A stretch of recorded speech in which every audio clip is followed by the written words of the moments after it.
In a shock that might echo across the ages, it looks like the W might have made what could be a good decision. Yeah, everything's relative, obviously. Yeah. But they have announced Sean Lynn as the new head coach of the Wales national women's rugby team. Which, you know, it's on the surface a good appointment. It's something that is exciting. He, for context, for anyone who's unaware, he has won 2 back-to-back titles with Gloucester Hartpury in the PWR, who have been, dare I say, mostly unchallenged for a couple of years in terms of quality. Like, they've come up against teams in big games throughout the season and the finals where you kind of go, oh, this team could beat them, but I still expect Gloucester Hartpury to be the dominant side. They have been completely dominant in the PWR over the last 3 years, really. Like, you can include this year as well, which obviously hasn't come to a conclusion. We'll get onto that in a moment. But they have been rolling over every team. I think they lost, 2 games and then 1 game, you know, over the course of the domestic season. I think they've lost 1 game so far this season. Going off the top of my head, I may be wrong on that. I think they lost 1 at Sarries, and that's it. Yeah. And they have just rolled teams over. They've consistently won games by 30, 40 points. They've been winning by huge margins. They've been completely on top. And so obviously their coach being Welsh and also working with an awful lot of this Welsh squad makes a lot of sense. He was the obvious appointment. He was the name people kept throwing out before we had people that were linked to it, right? And there were all sorts of names that did come up as the person who might be attached, you know. It was mentioned Wales wanted Simon Middleton to apply for the role.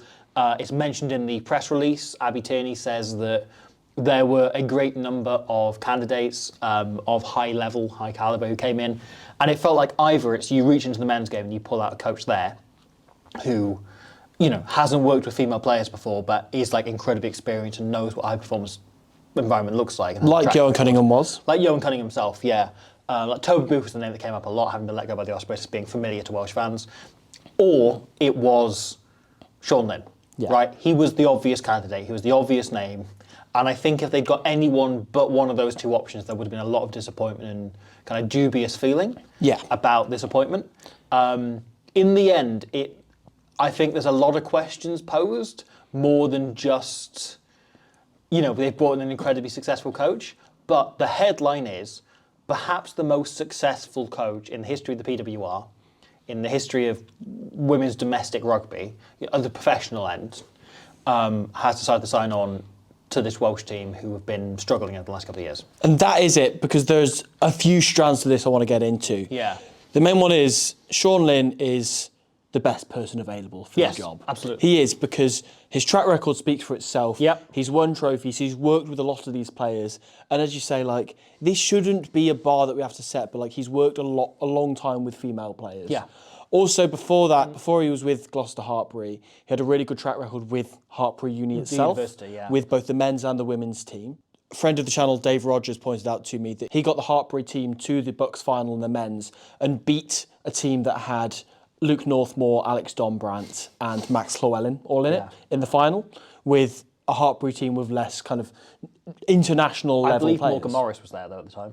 So, there we go. Yeah. So, you know, but this does lead me on to, because a lot of people are extremely excited about this, and rightfully so, because he's such a good appointment, and it's been really tough being a Wales supporter for the last few years when things haven't gone brilliantly. Even when they were still the 3rd best team in the Six Nations, it felt like they stagnated. It felt like they weren't moving forward. Yeah, we'll get onto this in various ways, but I'm being quite reserved in my excitement about this, because there's a small part of me, and I'm being, you know, if I'm playing devil's advocate and being cynical here, thinks he's potentially had one of the easier jobs in domestic women's rugby for the last few years. Right. Because his squad is insanely deep. And you're not just talking, they have Mo Hunt, they have Zoe Oldcroft, you know. They've got the likes of, you know, if you look at Welsh players, they've got Beth Ann Lewis, Tlakey George, Kelsey Jones, you know, and even like tighter position alone, you're looking, Cecilia Tuaplotu, who was sitting on the bench from Maud Muir, right? And even beyond that, you're looking at the likes of Millie Hyatt and Pip Hendy, who are coming through the academy. Hannah Jones. Oh, yeah, that too. Karen Lake previously is now left. Yeah, but they have a strong set of academy players who are coming through.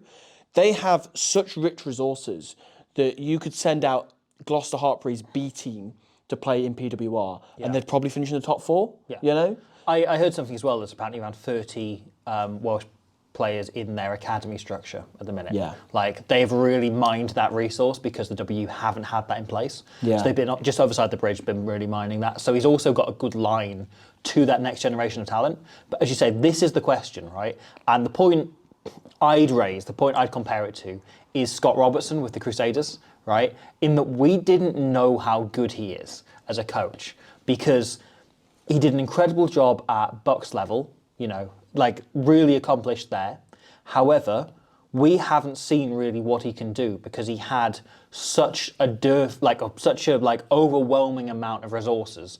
He had the highest budget of any team in the PWR. He had the strongest squad. He had the strongest academy pathway. He had the best support and ground staff. He had access to, second to Bristol, the best facilities and everything available. Like, they were largely shared with the men's team. I believe an awful lot of that, and certainly with the university side as well. He had everything you could want. And there's a lot of coaches in the PWR who would have killed for the resources he had. And you go, how much is he elevating that and beyond that? We don't know. We don't know. I don't mean to say this as he isn't a great coach.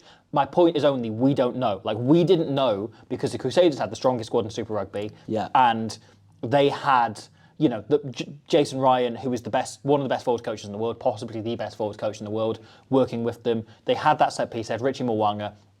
They had all those resources. We didn't know if Scott Robertson was the best coach in the world. Yeah. And it's actually now that he's gone and Scott Penny's come in, we've seen the real value of him. Yes. And what he was doing. Sometimes when a coach comes through and the only experience they have is to take over a side that was successful and move them on, it's hard to say what job they can do when they go into a team that's struggling. Can they turn them around? Because it's an incredibly different skill set. It is, at a higher level as well. Yeah. This is one of many, many points we'll make about Sean Lynn's coaching credibility, which I'm sure is very, very strong. Again, sticking with the men's game, you look at Leo Cullen with Leinster, but the thing is, I think that's the closest point of comparison for me, I think, to Sean Lynn, is because the two of them, with the incredibly rich squad they have have done such a good job of man managing / woman managing the team, of making sure they know exactly how and how aggressively to rotate a team when you've got Ealing on the weekend, as opposed to when you've got Sale on the weekend, as opposed to when you've got DMP Sharks or then Saracens at the weekend. It is how you bring those through, and the likes of, let's say, Millie Hyatt, Pip Hendy, even Nell Metcalf, Sean Jones, players like that, young players coming through at Gloucester, get them to the level where if Mo Hunt goes down injured, Sean Jones can come off the bench or Meg Davis can come in and actually play just as well, and I think that's really important. However, it's much more difficult when the team you're coaching is Wales, and all 5 games in the Six Nations are an uphill battle for Wales, that you look at Scotland and Ireland are the 2 teams where you go, right, okay, they are better than us, but they are at our absolute ceiling achievable. Yeah. Scotland potentially, is more difficult. Italy is another one where it's we should be considering ourselves level pegging with these. Then England and France is a completely different thing, and you have to put out a strong team to compete with them at all. That becomes the really, really interesting point, because I do feel for Johan Cunningham in all of this.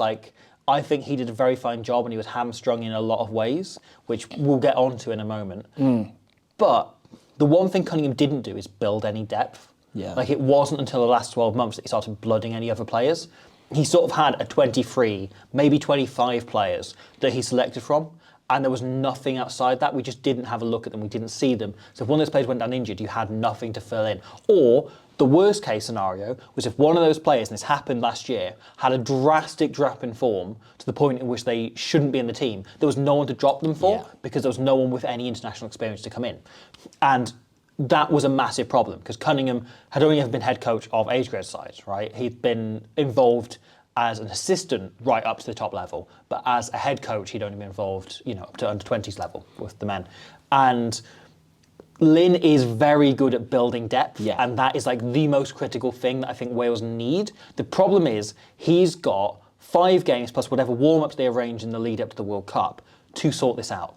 And this comes on to the other thing I think is worth talking about, is he will take over after the conclusion of the PWR season, right? The final of this league is on Sunday the 16th of March. And the Six Nations, the Women's Six Nations, starts the following Saturday. So he has 6 days, potentially, between his last game with Gloucester Hartpury and his first game with Wales. And Gloucester Hartpury have been extremely curt in their statement. We have his full attention. Yeah. He's putting everything into Gloucester Hartpury for the rest of the season. And he even said that in his own thing is, my full attention will be with Gloucester Hartpury. Yeah. Now, they are pretty much at a point where they would have to do drastically well to not make those playoffs, right? And to not make that final. Something crazy would have to happen. So let's say they're going to be at that final. And you're presumably getting Wales into pre-season with the exception of the players who are playing in that final or semi-final, whatever. That's fine, that happens. There are lots of national teams who have those, particularly in the summer. That becomes part of the issue, right? That if the final is Bristol against Gloucester Hartpury, right? He's potentially missing more than half his squad whilst having to coach a team into a final, which would normally be the pinnacle of his year. And then he's immediately going and having a 6-day turnaround to get those players into a new game plan, which is going to be the big part of this, because he can't just go, let's do what we did last time, because that A, wasn't working, and B, he doesn't know that plan. It's a whole thing. He's in the middle of the season. There is a clean break in the season. It's running right through. Every weekend is occupied for him. He hasn't got a week where there's a Six Nations break, or there's a European block or something, or there's a Premiership Cup game that he can offload to an assistant coach. There isn't that. He's full on till the end of the season. I don't know how he does this. I don't know how you play a major final and then you go on and take over an international team literally the next day and have 6 days into your Can't even game. have a beer that night. No. The next day you're like, right, how are we going to win this? The week of the final, he's going to need to be going back and forth and running both teams, running both sessions. Or Wales will have to prepare without their head coach until 6 days out. Yeah. When a lot of the players won't know him very well, won't have been coached by him before. And you alluded before about the fact it'll be a new game plan. Yeah. I cannot understate how drastically different the potential for this game plan is. That first game's against Scotland as well, which is the key game for deciding how, over the last few years, it's been the game that's decided how Wales have done.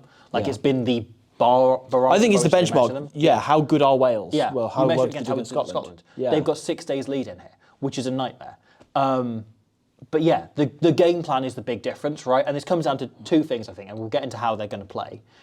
But one is, I think the big issue around Johan Cunningham was he didn't have the support around him, right? I think he was a very good head coach. As I say, the quibbles about selection and building depth aside, I think he did a very good job with what he was given, which was going into that World Cup where they had a very solid campaign and they improved enormously. Wales had 5 assistant coaches alongside him, right? By the last Six Nations and WXV, that was down to just 2, which were Mike Hill and Sean Connor, right? Whose experience were Sean Connor had worked with Bath under 18s and Sean Connor with the Dragons under 20s. He'd pulled in 2 academy coaches, and even then Sean Connor was a skills coach and he was promoted up to being attack coach and backs coach. He was running 3 jobs, 2 of which he wasn't qualified for, back at under 18s level, he hadn't done previously. So you had this massive dearth of experience, of coaching ability, and of attention to detail. And if you looked at Wales, so much of the problem was the lack of attention to detail in key areas, because they only had 3 people spread so thin over the entire game. It's not to say these aren't great coaches, because they clearly are, but it is, you literally need to give them something else. Yeah. Johan Cunningham was going out and doing stuff with academies and so on. It's just how much is on this guy's plate? That he's having to look out for all of the teams that could have Welsh players playing in the PWR, sweeping all of those up and dealing with the entire game plan with just 2 people to help him out with the defence and anything that revolves around attack, backs, skills, kicking. All of it, strategy, game and so plan. that became a huge issue, right? And you then compare it to Ireland, who have 6 coaches in place, and the likes of Alex Codling, Gareth Steenson, they are all people that have worked at Premiership or international standard in the men's game, or have coached internationally in the women's game.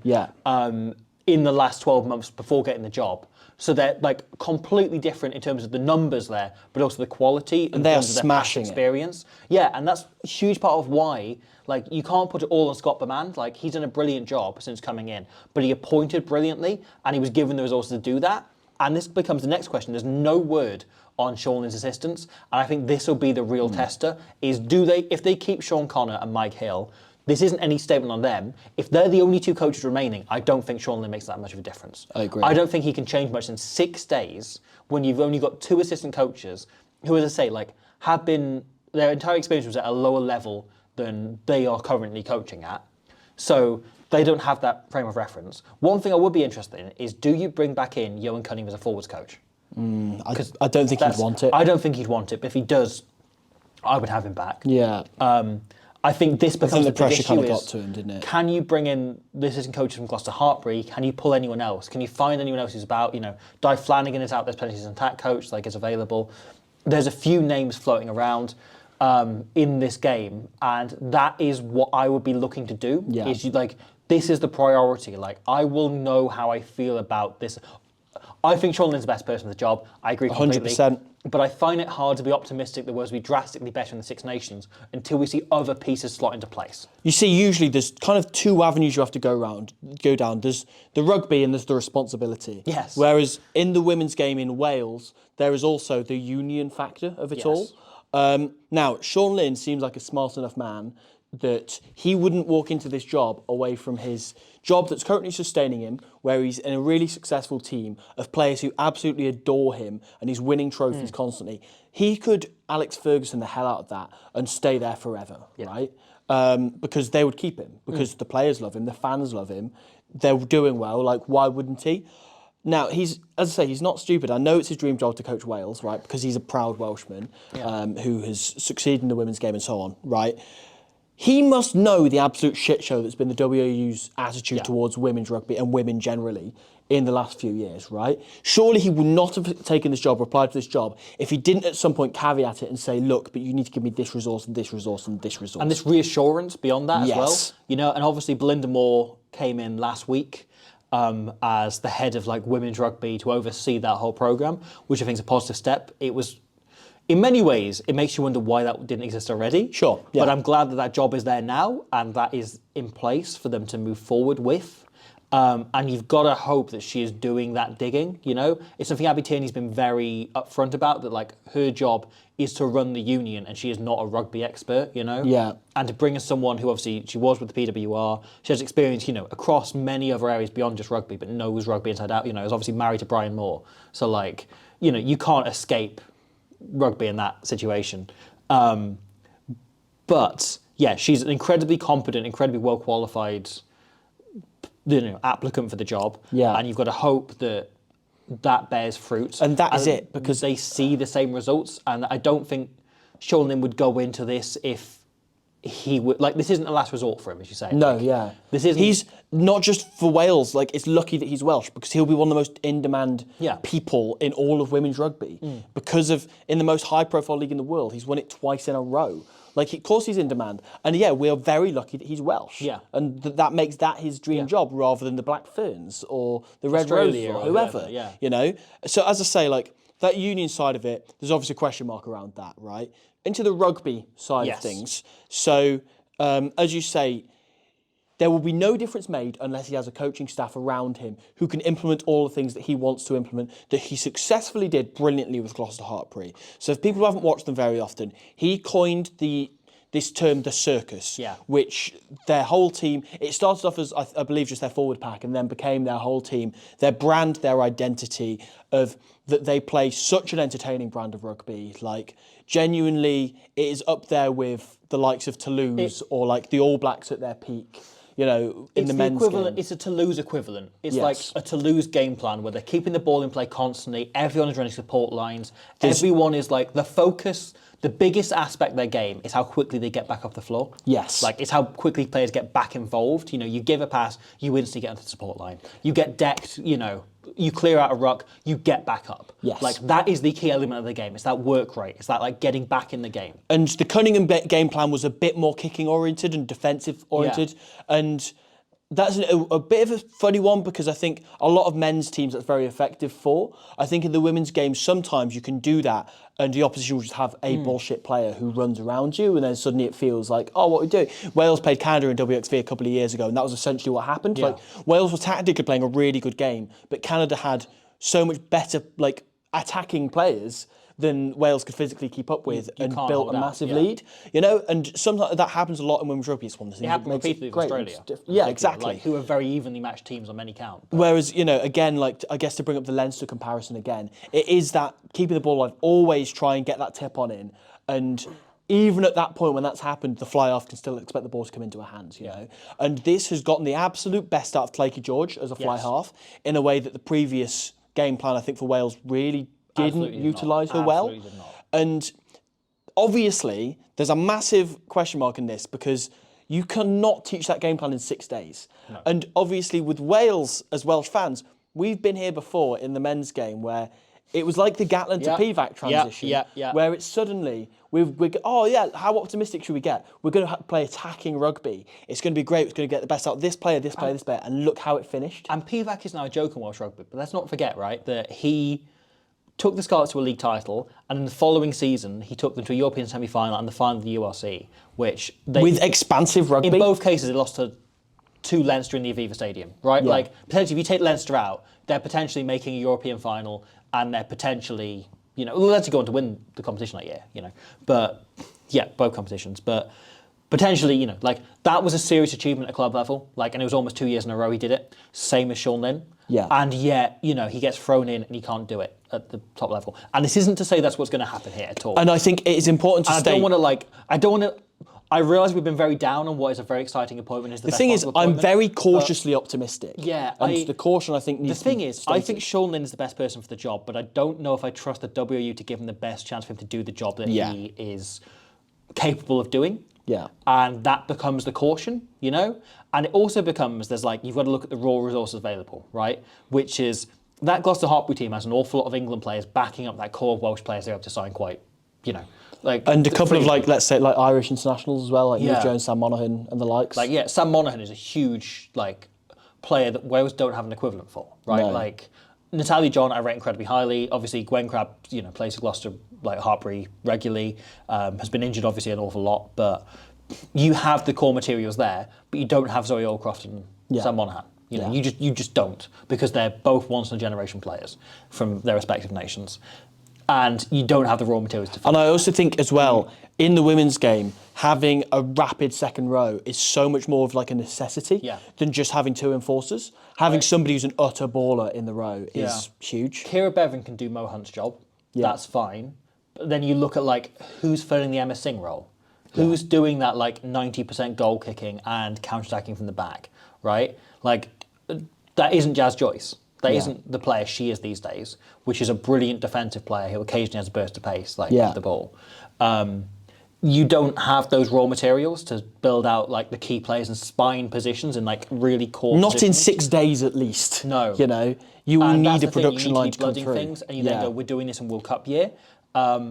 Again, I don't mean that this is a doubt on Sean Lynn's ability. I mean it as it's a huge task he's taking on at very short notice. He's proven time and time again that he can develop these players. Absolutely. But it's the fact we're in World Cup year is the difficulty around this.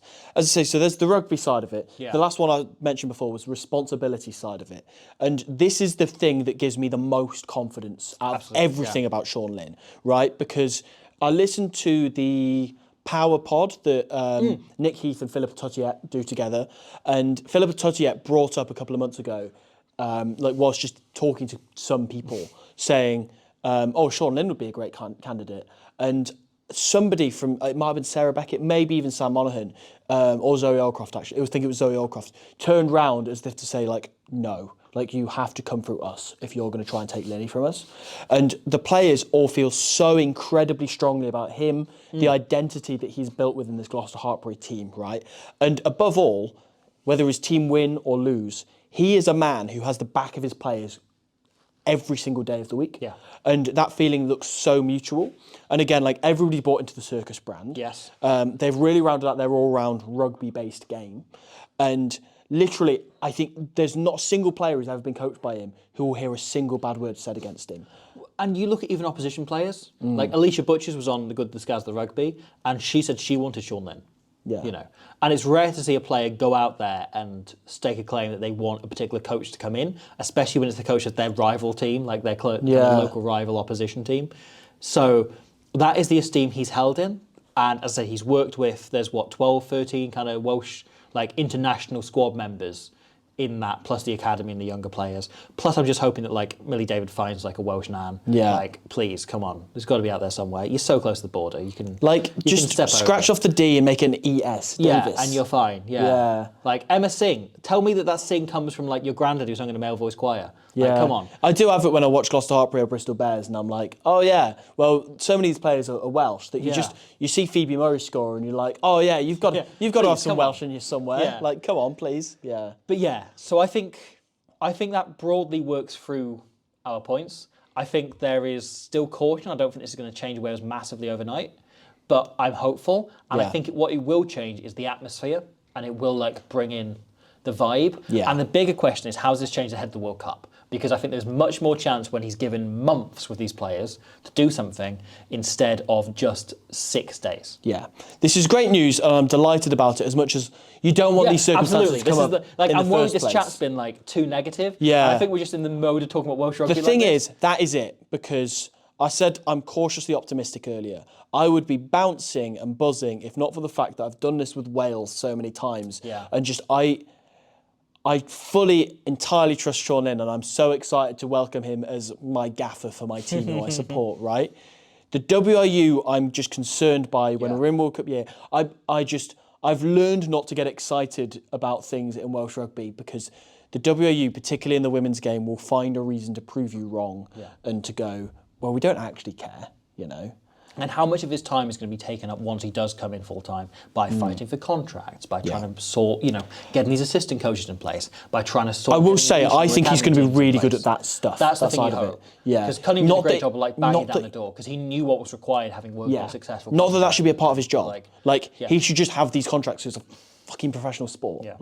And obviously, but he's coming in with, obviously, Hugh Bevan's acting as performance director, as that head of rugby that, has been in that. You've got to hope that is what Belinda Moore's in to do as well. Yeah. To mean that he can focus on the rugby and he can have a quick chat and say I want this to happen, and she can go and make it happen. Well, he coaches the team. He actually does his job. Yeah. He's been hired to do, because he's the best candidate out there for it. Yeah. But Wales have got in probably the most in-demand coach in the sport. In the women's game, yeah. Yeah. And that is incredible as a day as a Welsh rugby fan. It's something that's so exciting. Absolutely. And WRU, please don't let us down. Yes. Give him everything he asks for that can turn Wales into a big superstar team. Because Wales is a passionate enough rugby nation which is developing young female talent in there. Please, let's just do everything we can to get the most out of this, because we have the golden ticket at the top of a woman manager rather, who is so experienced and has so much silverware around this, right? Let's not waste it. Absolutely. Let's not do what we did previously, where it was, potentially wasting incredible talent in both players and coaches. Let's not do that again. And at that point, I will sound as buzzing about Wales as I definitely should at the moment. Either way, Sean Lynn as Wales coach, we love to see it. Make Alex Callender your captain, please. That's the first step, actually. I'll add that. Alex Callender needs to be captain of this team. She does. I've been saying this for a long time. She is the face of this team. You can sell this team on her and on her personality. She's the best player by a long stretch. She's got a story. She's marketable. She's brilliant. She fucking loves it as well. I cannot stress how much, in many ways, the end of the Cunningham era became the image of its captain, the image of Hannah Jones, who was incredibly well-meaning, incredibly hard-working, but ultimately, she would talk quite openly about, what she wanted to do was inspire the next generation, right? What Alex Callender wants to do is win a bloody World Cup. Yeah. And that is what this Welsh team needs. Batter that England. Ambition, that, fire, and that, drive. Yeah. And that would be my, first step. If he appoints Alex Callender as the captain, I would go, good. We're winning the World Cup. Great start. Yeah. At that point, I'll be buzzing. Okay, so, right. Sean Lynn, head coach. Yep. Alex Callender, captain. Fionn Lewis, Prime Minister. Absolutely. I'm on board. Brilliant. End of video.